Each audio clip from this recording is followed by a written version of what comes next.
Una sábana blanca cubría la ventana, filtrando la luz del amanecer en el cuarto 218 del Hospital Civil de Oaxaca. Era una habitación pequeña, impregnada del olor a desinfectante y silencio resignado. Allí, una niña de 10 años llamada Sofía Jiménez abría los ojos tras otra noche interrumpida por el dolor. Su cuerpo frágil yacía sobre la cama, cubierto hasta el pecho con una cobija de dibujos animados desteñidos.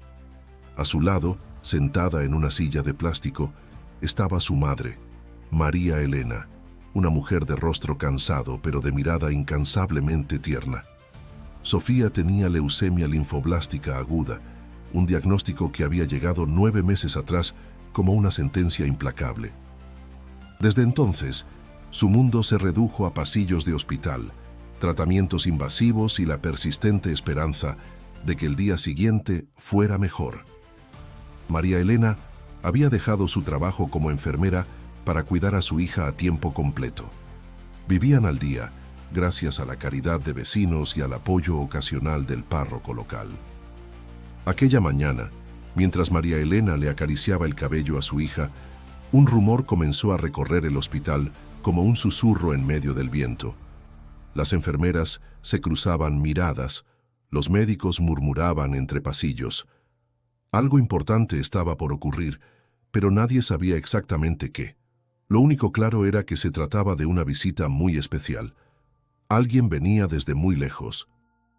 Y aunque nadie lo decía en voz alta, todos lo sentían. Algo estaba por cambiar. Sofía no se percataba de la conmoción.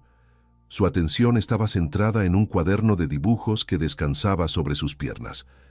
Con manos temblorosas por la quimioterapia, esbozaba con lápices de colores la figura de un hombre de túnica blanca, con un rostro amable y una gran sonrisa.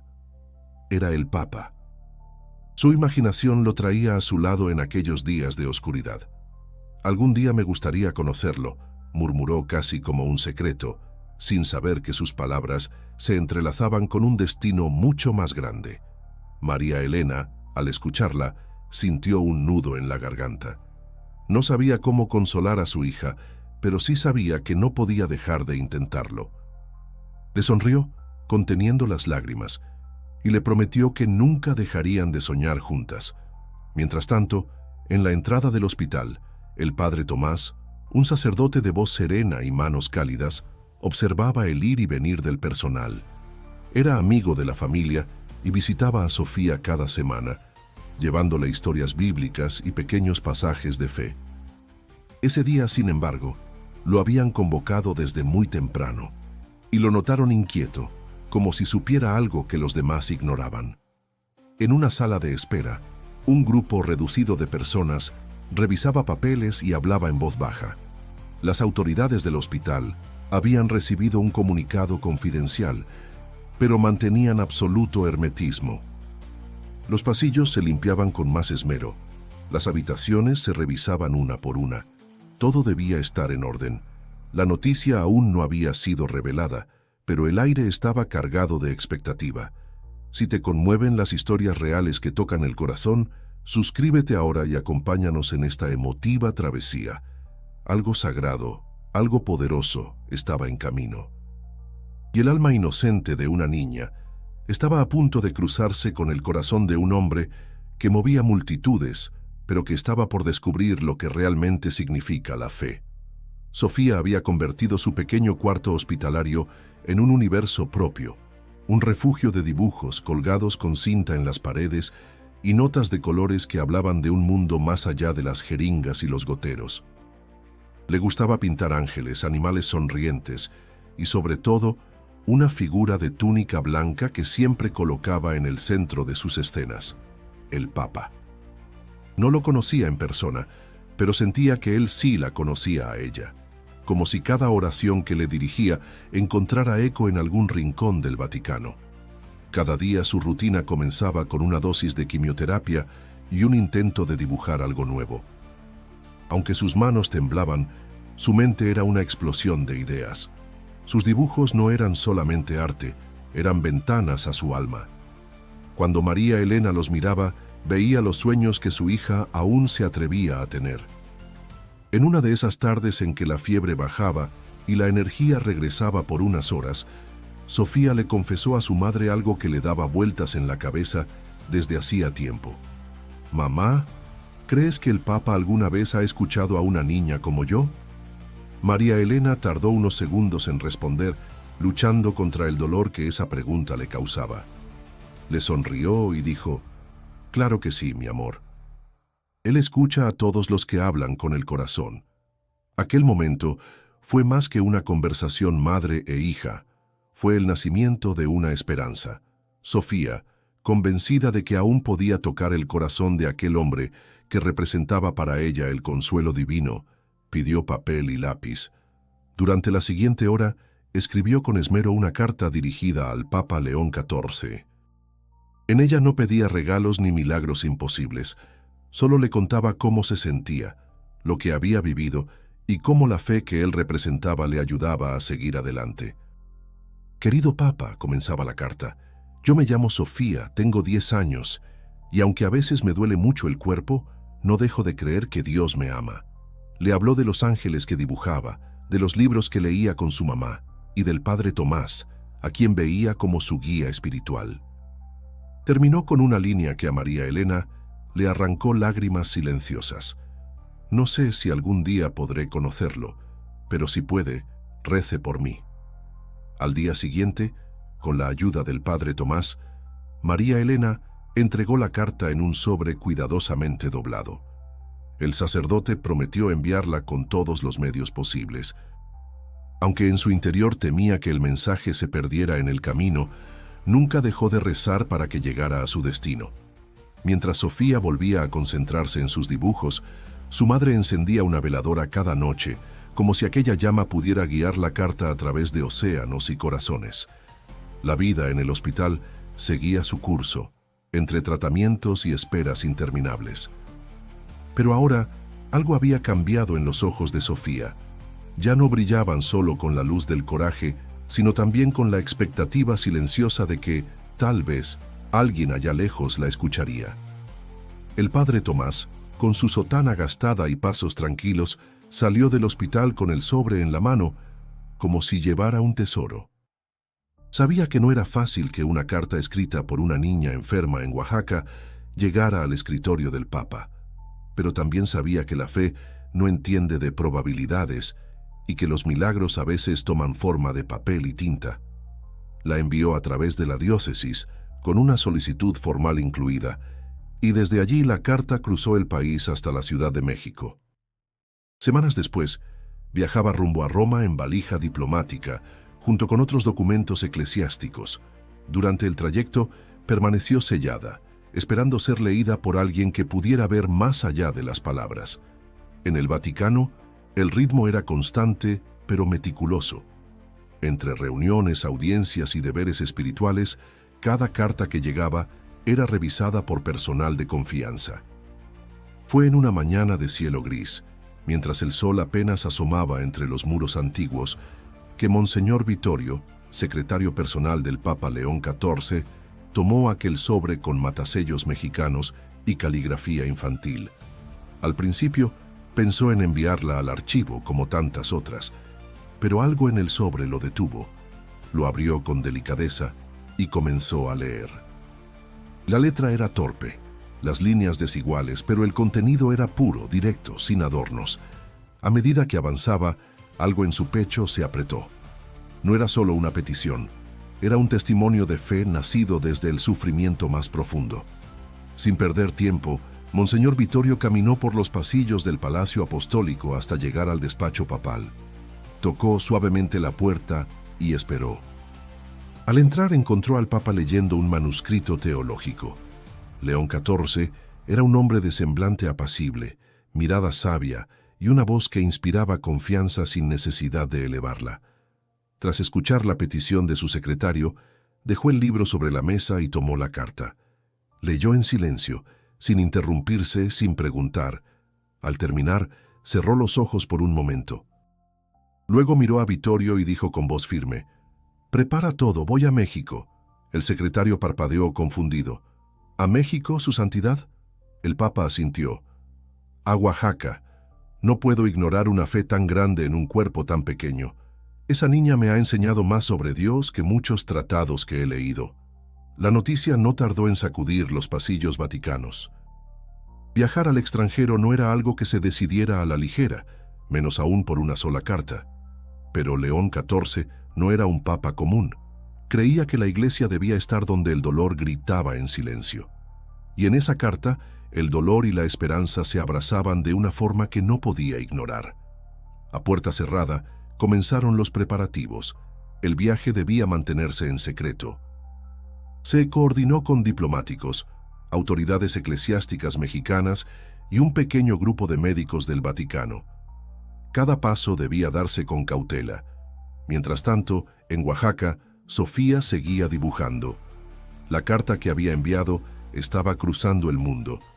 Ella no lo sabía, pero ya había tocado un alma, y esa alma estaba a punto de cambiar el rumbo de su vida. El anuncio confidencial llegó primero al arzobispo de Oaxaca, quien, al leer el remitente y el contenido, tuvo que sentarse en silencio durante varios minutos. Era una orden directa del Vaticano. El Papa León XIV visitaría Oaxaca en una fecha próxima, con destino específico al Hospital Civil. Nadie más debía saberlo. La confidencialidad era absoluta. El motivo: visitar a una niña llamada Sofía Jiménez. De inmediato comenzaron los preparativos con sigilo. La diócesis activó a su personal más cercano, mientras que el gobierno del estado fue alertado por canales diplomáticos. El gobernador, perplejo, aceptó cooperar sin preguntas. Era una visita histórica, pero debía ser manejada con la mayor discreción posible. No habría caravanas, no habría anuncios públicos, solo una pequeña comitiva con destino a un hospital donde una vida pendía de un hilo invisible. En el Hospital Civil, el director general recibió la notificación en su oficina. Al principio, pensó que se trataba de una broma o de un error, pero al ver los sellos papales y las firmas oficiales, comprendió la magnitud del asunto. Reunió a un grupo reducido de médicos y administradores. Les explicó que recibirían una visita internacional de alto nivel, pero sin revelar nombres ni motivos. Cada rincón del hospital comenzó a limpiarse con una rigurosidad inusual. Las habitaciones se inspeccionaban con detalle, se revisaban instalaciones eléctricas, sanitarias, mobiliarios. Se cambiaron cortinas, se pintaron paredes, se repararon puertas. Nadie sabía quién vendría, pero todos lo sentían. Era alguien que exigía lo mejor. Mientras tanto, en la habitación 218, Sofía vivía sus días entre tratamientos y descansos forzados. Su cuerpo mostraba señales de fatiga acumulada, pero su espíritu se mantenía vivo. María Elena no había recibido ninguna noticia sobre la carta. En su interior, la esperanza se mezclaba con resignación. Le rezaba a la Virgen cada noche, pero también aprendía a aceptar los silencios del cielo. El padre Tomás fue informado por el arzobispo en una conversación privada. Debía preparar a Sofía sin decirle quién venía. Solo debía asegurar que estuviera fuerte emocionalmente. Él aceptó la responsabilidad con humildad, sabiendo que lo que estaba por suceder requería fe y templanza. Durante sus visitas, comenzó a hablarle a Sofía sobre la importancia de estar abierta a las sorpresas de Dios. Le leía pasajes sobre encuentros inesperados, sobre cómo la esperanza a veces toma forma humana. Sofía escuchaba con atención, sin sospechar lo que se gestaba más allá de su habitación. Los días pasaban con una calma engañosa. La ciudad seguía su curso, sin saber que pronto sería testigo de un momento sin precedentes. Las calles de Oaxaca, los mercados, los templos, todo permanecía ajeno al plan que se desarrollaba en secreto. Dentro del hospital, las enfermeras que atendían a Sofía notaban cierta tensión en el aire.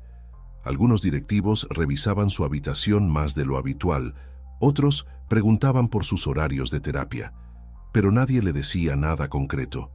Y mientras el mundo se preparaba en silencio, Sofía seguía dibujando. En su cuaderno, ahora aparecía un nuevo ángel. Uno que descendía a la tierra para traer consuelo. Lo había pintado con una túnica blanca y una sonrisa serena. Aún no sabía por qué, pero su corazón le decía que algo hermoso se acercaba. El amanecer del 12 de octubre trajo consigo una brisa templada sobre la ciudad de Oaxaca. El cielo, despejado y sereno, parecía anticipar algo fuera de lo común. Desde muy temprano, agentes de seguridad discretos ocuparon posiciones cercanas al hospital civil. No había cámaras, ni prensa, ni alboroto. Solo un silencio reverente, como si el tiempo se hubiera detenido en espera de un momento sagrado. A las 08:45 de la mañana, una comitiva pequeña ingresó por la entrada trasera del hospital. Nadie hablaba en voz alta. Solo se escuchaban pasos medidos y respiraciones contenidas. Al frente del grupo, vestido con su característica sotana blanca y portando una cruz de plata sobre el pecho, caminaba el Papa León XIV. Sus ojos, serenos pero profundamente atentos, recorrían el entorno con humildad. Los médicos y personal autorizado lo guiaron por los pasillos internos, llevándolo directamente hacia la habitación 218. A medida que avanzaba, algunos trabajadores del hospital lo reconocían con asombro y se santiguaban sin poder creer lo que veían. Pero el Papa no se detenía. Su propósito estaba claro. En la habitación, Sofía acababa de despertar. El sonido de los pasos afuera había interrumpido su breve descanso. María Elena le acariciaba la frente, intentando reconfortarla. Ninguna de las dos sabía lo que estaba por suceder. El padre Tomás entró primero, saludando con una sonrisa distinta, nerviosa, como si sus palabras llevaran más peso del habitual. «Mi pequeña», dijo con ternura, «hoy recibirás una visita muy especial. Confía en Dios». Antes de que pudiera responder, la puerta se abrió lentamente y entró el Papa. Por un instante, nadie habló. El aire se volvió denso, como si todas las emociones reprimidas del mundo se condensaran en ese cuarto. Sofía lo miró con los ojos muy abiertos, como si su mente no pudiera aceptar lo que veían. María Elena cubrió su boca con ambas manos, las lágrimas brotando sin permiso.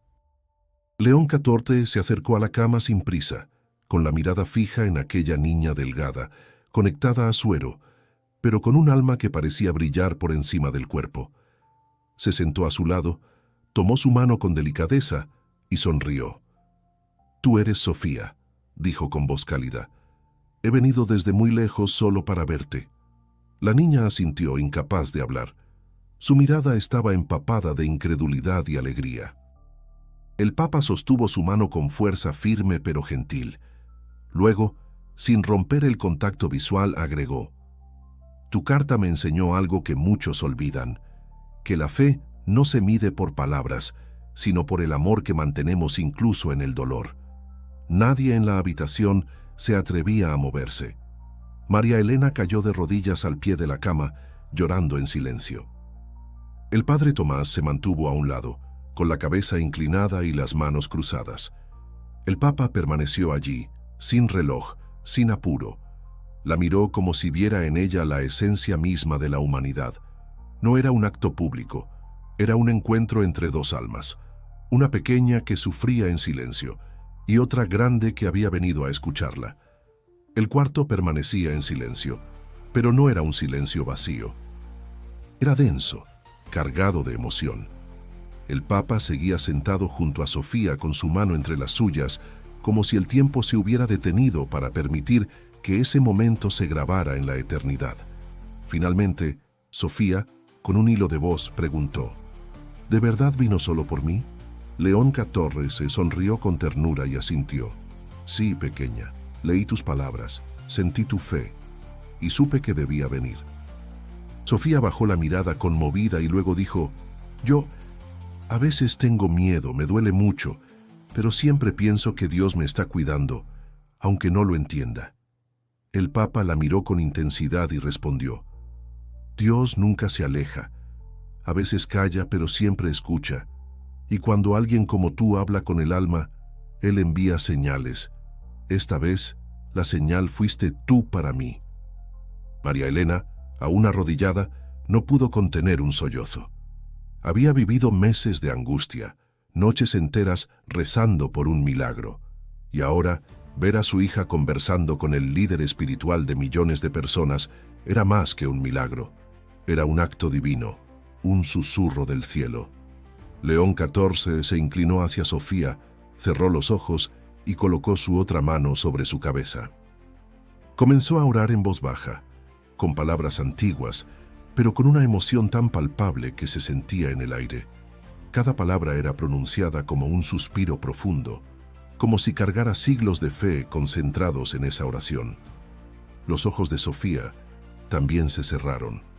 Su respiración se hizo más lenta. No era debilidad, era paz. Una calma profunda descendió sobre su cuerpo, como si por primera vez en mucho tiempo no sintiera miedo ni dolor. Solo presencia, solo luz. Cuando terminó de orar, el Papa besó su frente con cuidado y la miró con ojos brillantes. Tú eres una maestra, Sofía. Me enseñaste lo que es tener esperanza en medio de la oscuridad. Ella lo miró fijamente y con una sonrisa frágil respondió: y usted me enseñó que los milagros existen.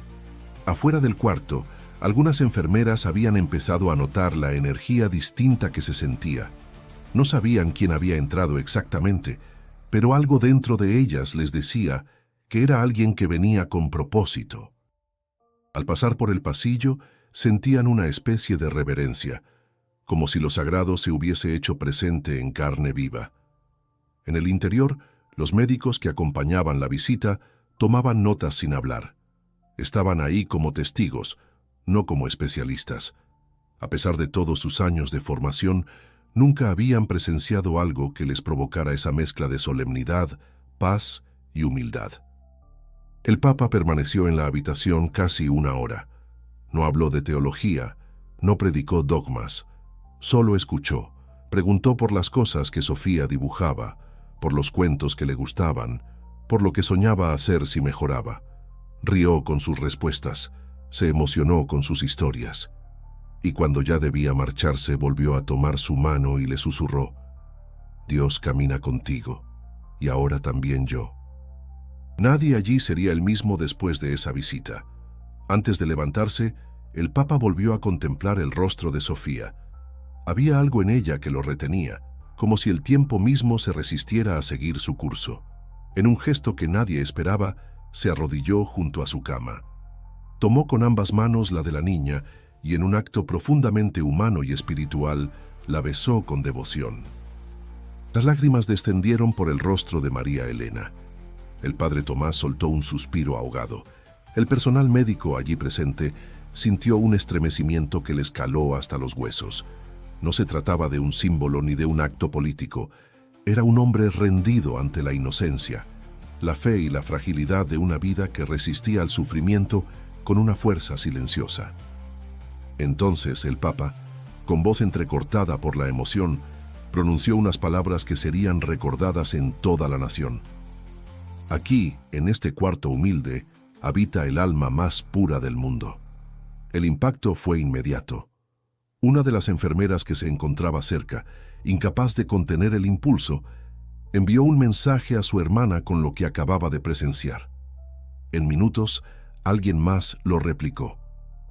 Sin que nadie lo planeara, la noticia comenzó a correr como fuego por los grupos de WhatsApp del hospital, luego por redes sociales y finalmente por medios locales. El Papa en Oaxaca. Visita secreta a una niña con leucemia, titulaban los primeros tweets. Algunos incluían fotos borrosas del pasillo. Otras hablaban del testimonio de una recepcionista que lo había visto entrar. Pero fue esa frase, la que él pronunció al pie de la cama, la que encendió los corazones en todo el país. Poco después, los canales nacionales interrumpieron su programación regular para cubrir la noticia. Se hablaba de una visita no oficial, de una niña que había escrito una carta, de un acto de humildad sin precedentes. Miles comenzaron a compartir mensajes con el hashtag El Milagro de Sofía. En Oaxaca, la calle frente al hospital empezó a llenarse de personas. Muchos llegaban con flores, otros con rosarios, algunos solo para rezar en silencio. Nadie sabía si volverían a verlo, pero sentían que algo trascendental había ocurrido. Dentro del hospital el ambiente se transformó. Enfermeras que trabajaban a doble turno se emocionaban al contar que habían estado cerca. Pacientes de otros pisos pedían ser llevados al nivel de oncología, no por curiosidad, sino por sentir la presencia que había tocado ese lugar. Sofía, aún sin comprender del todo la magnitud de lo ocurrido, se sintió diferente, no porque la miraran más, sino porque la miraban distinto. Ya no era solo una niña enferma, era un símbolo de esperanza, de fe vivida, de lucha sin rencor. El Papa, antes de irse, pidió hablar en privado con María Elena. Le dijo que su fortaleza como madre era tan milagrosa como la fe de su hija. La abrazó y le prometió que su historia no quedaría en el olvido. Luego, sin ceremonias ni discursos, se marchó tan discretamente como había llegado. Pero ya era tarde para el silencio. México entero estaba despierto. Y el mundo comenzaba a voltear la mirada hacia una pequeña habitación donde la divinidad se había inclinado ante una niña. Los días posteriores a la visita del Papa transcurrieron en una atmósfera que ningún miembro del hospital había experimentado antes. El personal seguía sus rutinas habituales, pero algo invisible había cambiado. Era como si una luz cálida hubiera sido encendida en cada pasillo, una especie de presencia silenciosa que transformaba el ambiente, los gestos, las miradas. En el cuarto 218, la transformación fue más tangible. Sofía, que llevaba semanas con episodios de fiebre persistente y recuentos sanguíneos críticos, comenzó a mostrar señales inesperadas de mejoría.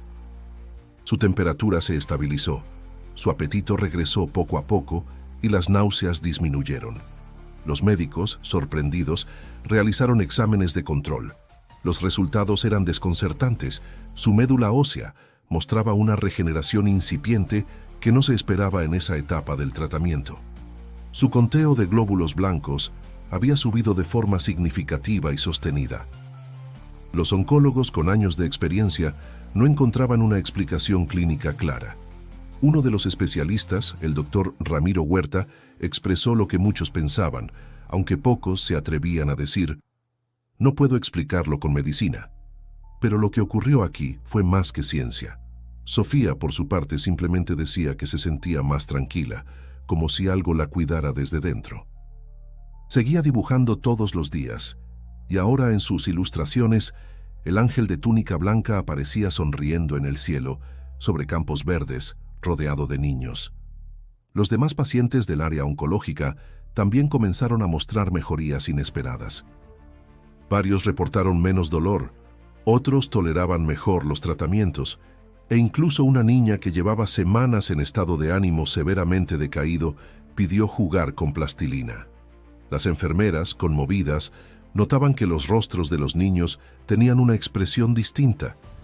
Ya no era solo sufrimiento, era resiliencia activa, esperanza encarnada. Los padres hablaban entre sí en los pasillos, compartiendo impresiones, conectando los cambios con la visita papal. No había euforia ni fanatismo, sino una gratitud serena. Muchos afirmaban que ese día no solo había llegado un líder religioso, sino que el mismo Espíritu Santo había bajado al hospital. Fuera de esas paredes, el país seguía compartiendo la historia. Programas de televisión, periódicos y emisoras analizaban los gestos del Papa, repetían sus palabras y difundían las imágenes borrosas con devoción. La figura de Sofía, sin que ella lo supiera, se había convertido en un ícono de esperanza para miles de personas que enfrentaban enfermedades, pérdidas o momentos de desesperanza.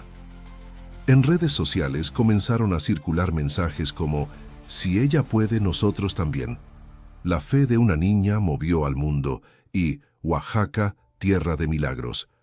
Las personas se organizaban para enviar cartas de apoyo, regalos simbólicos, dibujos de otros niños.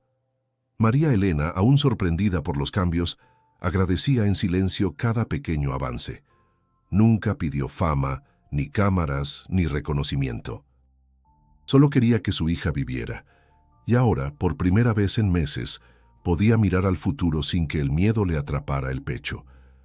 En su diario, escribió una frase sencilla: algo cambió ese día, y no fue solo mi hija, fuimos todos. Un mes después de la visita papal, una carta sellada con el escudo del Vaticano llegó a la casa de María Elena. El sobre era blanco, con bordes dorados, y estaba dirigido a Sofía Jiménez. Al abrirlo, la madre leyó en voz alta las palabras del Papa León XIV, escritas con puño y letra. Querida Sofía, tu fe es un faro en medio de la tormenta. Desde aquel día que compartimos, llevo tu rostro y tu voz en mis oraciones. Gracias por enseñarme que la esperanza es invencible cuando nace del amor. Esta carta es para ti, pero también para decirte que algo grande está por comenzar en tu nombre. La promesa no se hizo esperar. En conferencia privada con autoridades eclesiásticas mexicanas y representantes internacionales de salud, el Vaticano anunció la creación del albergue Santa Sofía, un centro integral para niños con cáncer en Oaxaca, donde se ofrecerían tratamientos, hospedaje y apoyo psicológico gratuito. El proyecto sería financiado por una fundación vaticana en colaboración con organizaciones humanitarias de Europa y América Latina. La noticia recorrió el mundo. Desde Asia hasta Sudamérica, medios destacaban el gesto del Papa como un ejemplo concreto de compasión y acción. El rostro de Sofía aparecía en las notas con respeto, como símbolo de una nueva esperanza en la lucha contra el cáncer infantil. El padre Tomás fue designado como el primer coordinador del proyecto. Su labor sería no solo guiar la construcción del albergue, sino también asegurar que el espíritu con que fue concebido se mantuviera intacto. En su primer comunicado escribió: «Este no será un edificio de ladrillos, sino un hogar de fe, inspirado por una niña que nunca dejó de creer». Por su parte, María Elena fue contactada por una universidad europea que, con apoyo de la misma red de benefactores, le ofreció una beca para estudiar enfermería oncológica con especialidad en cuidados paliativos infantiles. Aunque dudó en aceptarla por no querer alejarse de su hija, Sofía fue quien la convenció. «Mamá, siempre dices que quieres ayudar a más niños como yo. Ahora puedes hacerlo, y cuando termines, vamos juntas al albergue para cuidar a otros». María Elena la abrazó con el alma desgarrada y la esperanza renovada. Entendió que la vida no le estaba arrebatando nada, sino guiándola hacia un propósito más grande. Mientras tanto, la construcción del albergue comenzaba con rapidez. Terrenos donados por la diócesis, arquitectos voluntarios, donaciones que llegaban desde todas partes del mundo. Cada ladrillo que se colocaba llevaba consigo un mensaje, una oración, un recuerdo. Niños de diferentes estados comenzaron a ser registrados para ingresar apenas se inaugurara. Las familias más humildes, aquellas que antes debían dormir en pasillos o viajar días para recibir tratamiento, ahora tendrían un lugar digno, con comida, atención y cariño. Todo inspirado por el amor de una niña que, sin proponérselo, había conmovido al hombre más poderoso de la Iglesia, y con él al mundo entero. Sofía, aún en recuperación, seguía su tratamiento con más fuerza que nunca, no porque su cuerpo estuviera más fuerte, sino porque su espíritu ahora caminaba al frente de algo más grande que el dolor. Y eso lo sabía bien. Era un milagro. Los últimos meses de Sofía estuvieron marcados por una serenidad profunda. Aunque su enfermedad no desapareció por completo, su espíritu irradiaba una paz que contagiaba a todos a su alrededor. El hospital se transformó en una segunda casa para ella, y cada rincón del área infantil llevaba un toque de su ternura. Dibujos, frases en hojas de colores, pequeñas cartas para otros niños. El día en que el albergue Santa Sofía fue inaugurado, la niña no pudo asistir físicamente, pero siguió la transmisión desde su cama. Sonreía al ver el corte de listón, los aplausos, las lágrimas sinceras de familias agradecidas. Su madre, vestida con su nuevo uniforme de enfermera, fue una de las primeras en entrar, cargando consigo un rosario que su hija le había regalado semanas antes. En su habitación, Mientras observaba las imágenes por la pantalla, Sofía susurró: «Lo logramos, mamá. Todos nosotros». Sus palabras no eran tristes, eran la afirmación tranquila de alguien que entendía que su historia no era solo suya, sino de muchos. Su lucha, su fe, su dolor transformado en compasión habían abierto un camino para otros. Poco a poco, su cuerpo comenzó a apagarse, como una vela que ha cumplido su propósito, pero jamás se quebró. Incluso en los últimos días, cuando las fuerzas ya no alcanzaban para hablar, escribía pequeñas notas con frases de aliento: «Sigue creyendo, no estás solo, Dios siempre escucha». El día que partió, la ciudad entera pareció guardar un minuto de silencio. Las campanas de la iglesia repicaron al amanecer. En el hospital, médicos y enfermeras rezaron juntos. En el albergue se encendió una vela en su honor, pero más allá de la tristeza se sentía gratitud. No era un adiós, era una siembra. Sofía se convirtió en símbolo, en semilla, en llama viva que continúa encendida en cada niño que sonríe en el albergue, en cada madre que encuentra consuelo, en cada voluntario que entrega su tiempo con amor. El Papa León XIV, al enterarse de su partida, celebró una misa especial en la Capilla Sixtina. Dijo frente al altar: «Sofía no murió, ella nació para la eternidad. Y en cada corazón que ella tocó, sigue viva». En Oaxaca, una plaza fue rebautizada con su nombre. Su historia se incluyó en libros de texto, no como un cuento, sino como testimonio de fe y compasión verdadera. Y cada año, el 12 de octubre, se celebra el Día de la Esperanza Infantil en su memoria. Sofía, la niña que escribió una carta con manos temblorosas, cambió el mundo sin proponérselo. Convirtió su dolor en puente, su esperanza en motor y su sonrisa en bandera. Si esta historia te tocó el corazón, suscríbete y comparte este video para que más personas descubran el poder de la fe, la inocencia y el amor verdadero. Y no olvides hacer clic en el siguiente video que aparece en tu pantalla, porque aún hay historias reales que transforman vidas, y tú puedes ser parte de ellas.